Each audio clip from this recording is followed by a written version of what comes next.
Beyonce, she became vegan, and folks jumped on this meat heathen religious train. Trained to follow celebrities or whoever's body looks better than me, grab me a smoothie with no sugar, no fat, no taste, embrace juicing and detoxing to lose weight, or let's place cravings on display using familiar frames.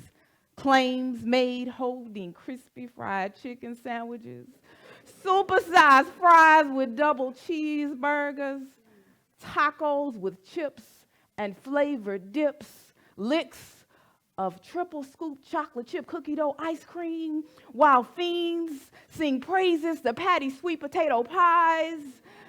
You just got a food high simply listening. Sir, your mouth is glistening with grease. But tell me, what kind of feast produces obesity and diabetes? And can you free me from this high blood pressure? I wish Chick-fil-A's My Pleasures came with a disclaimer because I'm struggling to tame her. You know her. You know that inside voice. She says, girl, just be fat. Then she says, girl, you need to lose some weight. Sis, eat everything. Sis, you better not eat another thing. Be keto. Choose paleo, try vegan, try fasting. Loud and lasting voices give me choices paired with confusion. The solution, I'm not certain. But with a new burden to change, I can no longer remain the same. With a new burden to change, we can no longer remain the same. So I think you probably did not think that you would hear another poet, but I am most certainly a poet. I am also a nutrition scientist and professor. And in these roles, I study and attempt to find ways to help people make healthier eating decisions. I do this because I know what it means to struggle with food. I was the fat kid.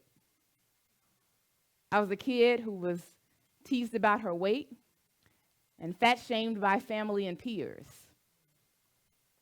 I was a kid who overate to find emotional relief and then later practiced starvation. I was a slave to food, whether I ate too much of it or completely abstained from it.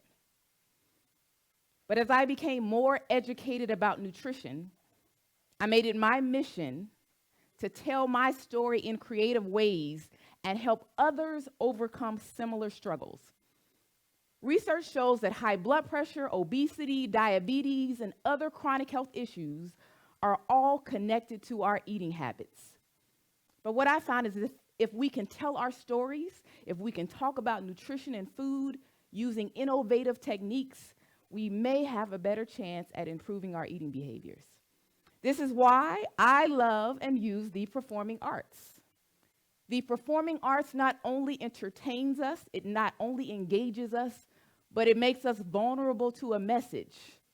Rhyme, music, poetry, storytelling, these have all been used to promote connection, provoke awareness, to facilitate therapy, and to open communication in stigmatized areas. Even in some of our academic scientific communities, the performing arts and other art forms have broadened STEM education to STEAM education as they recognize the value the arts adds to programming. Not only do the arts add value to programming, but also to health and well-being outcomes. A 3-year study done at the University of Florida Center for Arts and Medicine found that those who participated in the arts rated their mental health, their physical health, and their quality of life more positively. Furthermore, the National Organization for Arts and Health suggests that when we incorporate the arts into various healthcare settings, it leads to reductions in anxiety, reductions in pain, a better environment of care, and improved health communication. To bring it closer to home, I created and piloted the curriculum Health Speaks with 17 adolescents in a community setting. So Health Speaks uses spoken word poetry to facilitate messages of health and nutrition concepts. In response to this curriculum, majority of these adolescents believed that spoken word poetry, the poetry that was in Health Speaks, could be used to speak and teach about a variety of health topics, including nutrition. And it was preferred over a lecture. Can you believe that? Preferred over lecture. Not only have I used spoken word poetry with adolescents, but in the basic nutrition courses that I teach at Florida A&M University, I've used multiple art forms to engage students. In one activity, I had over 500 students to watch spoken word, music, and comedy YouTube videos with food and nutrition references. In response to these videos, over 90% of these students believed these videos could be used to open conversations and provide awareness concerning food, nutrition, and health issues. So here are a couple of direct quotes from students. This course, it's the course I teach, has shown me the impact social media and art platforms play in shaping nutrition and eating habits amongst people. The addition of art to important topics such as health and nutrition not only makes them more interesting, but it also makes the information memorable. Here's a second quote from a student. Being in this class has not only taught me about certain foods and vitamins that can help benefit me, but also that you can teach others about health and nutrition through the daily things we use, such as our phones for social media and laptops for YouTube videos. The spoken words, poems, and speeches have made me want to be aware of my health and also my family and peers' health and well-being. As these quotes suggest, not only should we be getting these messages from different art forms, but we should be creating artistic spaces where we get an opportunity to learn more about nutrition, learn more about health. In the spring of 2019, I led a project where close to 70 students and faculty came together to create a documentary. The documentary, Getting Bodied the Natural Way in a World of Butt Shots, Breast Implants, and Tummy Tucks. Highlights of this documentary included monologues, poetry, paintings, music, all paired with educational content focused on body image and healthy eating. The beauty of this documentary was that it was produced by those who may be suffering from health issues the most, African Americans. African Americans are almost twice as likely to be diagnosed with diabetes, and the prevalence of high blood pressure in African Americans in America is among the highest in the world. Very few documentaries highlight or have a strong representation from people of color when it comes to body image, nutrition, and food. But this groundbreaking media piece used young African Americans to provide a voice to a growing problem, resulting in many of them making better eating decisions. Obviously, as illustrated in my poetic introduction, it can be challenging to make dietary changes when there's so many competing messages. For instance, if you choose the low-fat smoothie, someone says that has too much sugar, right? If you choose the no-carb steak, someone says that's just too much fat. If you choose the granola bar, someone says you should have chosen fruit.